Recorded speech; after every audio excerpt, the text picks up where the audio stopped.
Jade Helm 15, a military exercise of grand scale. The military claims the exercise is for overseas training, yet 3 of these United States have been listed as hostile.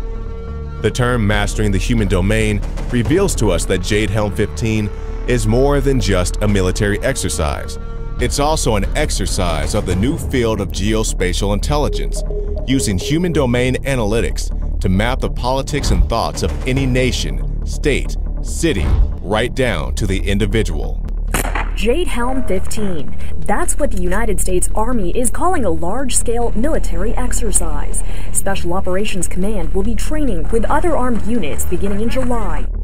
In a recent Infowars.com report, Master the Human Domain, the domestic plan behind Jade Helm, we break down what the Jade Helm logo refers to.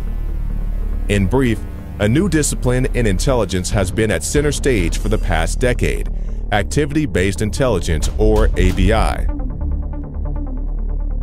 According to TrajectoryMagazine.com, the human domain, or human dimension, which is a vital and integral part of ABI, is defined as the presence, activities including transactions, both physical and virtual, culture, social structure, organization, networks and relationships, motivations, intent, vulnerabilities, and capabilities of humans, single or groups, across all domains of the operational environment: space, air, maritime, ground, and cyber. This article goes on to say that the focus on mastering the human domain was born out of a merging of 3 already existing disciplines of intelligence. That may be the case for this branding of this idea, but the exercise of mapping the human domain right down to the individual is a long-standing institutionalized strategy that has been going on for well over 100 years. What reason would the United States government have to invest so much time, resources, and money in order to pinpoint exact pockets of thought in a country founded on free thought, expression, and most of all, outspoken words against its own government? During his famous farewell address, Eisenhower warned the American people of an imminent and internal threat: a scientific elite. We must also be alert to the equal and opposite danger that public policy could itself become the captive of a scientific, technological elite. The title, scientific elite, to most Americans might seem like nothing more than ordinary intangible rhetoric, typically thrown around by politicians during their speeches. This time, however, Eisenhower was not speaking in abstractions. There actually is a scientific elite. Jade Helm 15 is anything but the American way. It's a domestic scientific control grid whose purpose is domination and control. A technological infrastructure for authoritarian political control is not the end goal, but a means to that end of eugenics. The term eugenics, coined by Charles Darwin's half-cousin, Sir Francis Galton, in 1883, is a science dedicated to the engineering of the human genome by selectively breeding those humans with what they consider to be desirable qualities, such as intelligence, athleticism, etc., and eliminating those humans without these attributes and all races of humans unlike their own. Out of this, race theory and race science was born. Carl Pearson, a protege of Galton, assembled a biometrics laboratory based out of the University of London in 1907 in order to collect data about people mostly based on race. He also published a journal entitled Biometrica, which became very influential with American scientists and financiers who were becoming extremely interested in the concept of eugenics. As this movement grew in popularity, top American industrialists threw their money into the game. Carnegie, Harriman, and Rockefeller were among the top contributors. California became the eugenics capital of the world, while on the East Coast, Cold Spring Harbor Research Facility, located on Long Island, was collecting and storing biometric information on average Americans in order to begin the elimination of families as well as entire races of people. Through the efforts of the California eugenicists, mostly through written pamphlets and endowments mostly from the Rockefellers and Harriman, the eugenics movement found a second home in Germany in the Kaiser Wilhelm Institute. this pre-World War II, well-funded international scientific community based around the eugenics movement was cementing its place as a standard in human academia when World War II broke out in full scale. The then CEO of IBM, Thomas J. Watson, worked hand-in-hand with Nazi Germany. In 1933, it was Watson who enthusiastically helped the Nazi plan and funded their national census, which, according to historian Edwin Black in his 2001 publication, IBM and the Holocaust, the 1933 census, with design help and tabulation services provided by IBM through its German subsidiary, proved to be pivotal to the Nazis in their efforts to identify, isolate, and ultimately destroy the country's Jewish, Gypsy, and other minority communities, as well as single out political opposition. While much of the world was forever altered by the events of the war, this eugenics-based community remained together. A similar and frighteningly more advanced version of this eugenics-based biometrics program is being tested right now under the name Jade Helm 15. While the term eugenics is no longer used in the mainstream openly, the practice of eugenics is still around and stronger than ever.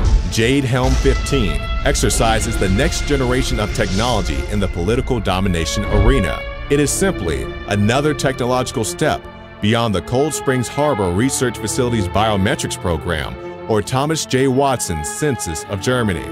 And their disciplines developed during the eugenics heyday in the early 20th century are still being practiced and advanced today. Mandatory toxic vaccines, abortion, family courts, contaminated water, and of course biometrics are just a few of the branches that grew out of the original eugenics trunk, still present and dominating over our society today. In 2010, the GeoInt Symposium, an annual geointelligence, geospatial, and activity-based intelligence conference, held a presentation entitled Mastering the Human Domain. Geospatial intelligence and human geography were the main talking points. Jade Helm is born and begins to take form. The human domain encompasses the totality of the physical, cultural, and social environments that influence human behavior, explained Admiral McRaven. Success in this domain won't be achieved by traditional ground, naval, or air forces. Instead, success in the human domain will depend upon understanding the human terrain and establishing trust with those individuals who occupy that space. The goal is to see if groups of these special forces can move around the civilian population without being noticed, blend in so they can place themselves in strategic positions. McRaven continued by saying, building understanding of the human domain requires boots on the ground, feeding information into the network. A living active map where human beings are movable real-time landmarks and everyone's personal thoughts, feelings, medical information, belief systems, history, basically every shred of information about the individuals in any region on that map will make up the terrain. When mastering the human domain, the special operators are the masters. They are the key that turns this whole machine on. And regardless of whether the military calls this project Activity-Based Intelligence, ABI, geospatial intelligence coupled with human domain analytics, what we are looking at is a nexus between private tech firms, homeland security and law enforcement, domestic surveillance, and the domestic use of special forces. How is any of this legal? How is any of this not a violation of the Fourth Amendment? A tech startup, Decoded Future, that uses a system of filtering through and classifying open source data, demonstrated their predictive analytics capability during the 2012 GeoInt conference. Trajectory magazine reports, the concept is to find people who are talking about the future. Vice President for Decoded Future, Matt Kodima, says, we can basically roll back the clock. We know that this particular did happen in this time at this place. Now let's go back a week before that and look at the publications. Who was predicting that accurately? Who wasn't? Add this layer of predictive analytics on top of the other human domain analytic, and you begin to get an idea of the scope and range of the overarching inescapable control grid these scientific controllers are constructing.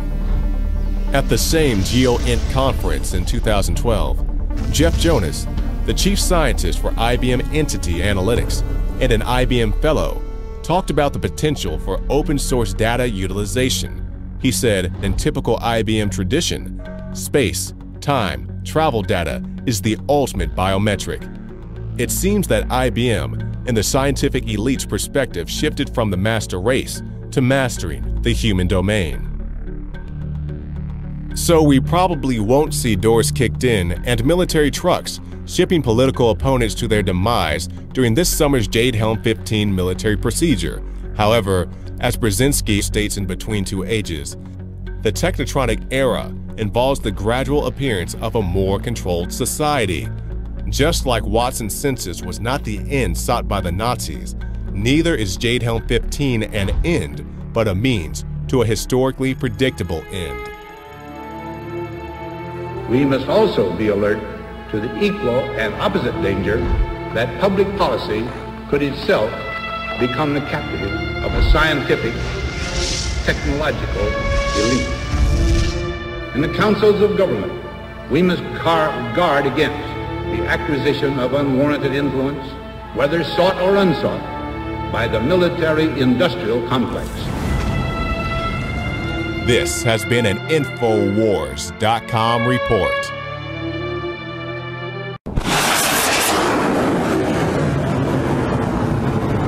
The world is teetering on the edge of the breaking point.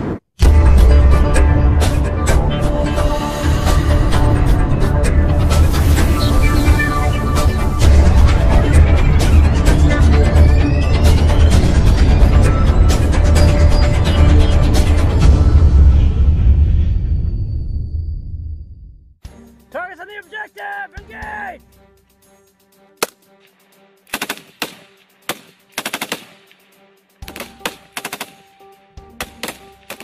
If you're concerned about Jade Helm 15, then you'll need to take note of what's happening in Europe right now. NATO has launched its own drills to rival the size and scope of Jade Helm, 3 drills in total activating thousands of servicemen. Estonia is the staging ground for Hedgehog 2015, where 13,000 soldiers and reservists and forces from the US, UK, Germany, Latvia, Lithuania, Belgium, Poland, and the Netherlands will test their coordination. U.S. forces previously deployed for Operation Atlantic Resolve are supplying 4 Abrams battle tanks. The drill also includes German air defense units alongside the British and Belgian Air Force with NATO warplanes. The Lithuanian Army launched Operation Lightning Strike with over 3,000 troops focused on hybrid threats that require military and non-military response. Army Commander Major General Zukas said, quote, "The exercises will simulate situations when the Interior Ministry's forces and resources are insufficient to neutralize various extreme situations." In Norway, Dynamic Mongoose is underway with 10 NATO countries with about 5,000 servicemen. This drill involves simulated submarine hunts in coordination with surface vessels with radar and sonar. Given the rising tensions in the Middle East and Ukraine, a clear message is being sent to Russia. So not to be outdone, Russia and China have launched their own war games in the Mediterranean Sea. It's codenamed Joint Sea 2015I. It's important to note that this is the first in world history for China to conduct naval exercises in the Mediterranean. 6 Russian and 3 Chinese warships will all take part in live-fire exercises. China and Russia have conducted drills in the Yellow and East China Sea, but never before together in the Mediterranean. Meanwhile, American Special Forces are preparing their own expansive and controversial military drill, the largest of its kind in American history. It's called Jade Helm 15. The rush to ready the troops and navies of the world should be of great concern to all Americans and people of the world. Those who would lead us to war are preparing to do just that. So the question is no longer if World War III will happen, but what will be the spark to ignite it? Let those who have ears to hear know what the future holds, and please share this report with them. For the Next News Network, I'm Gary Franchi.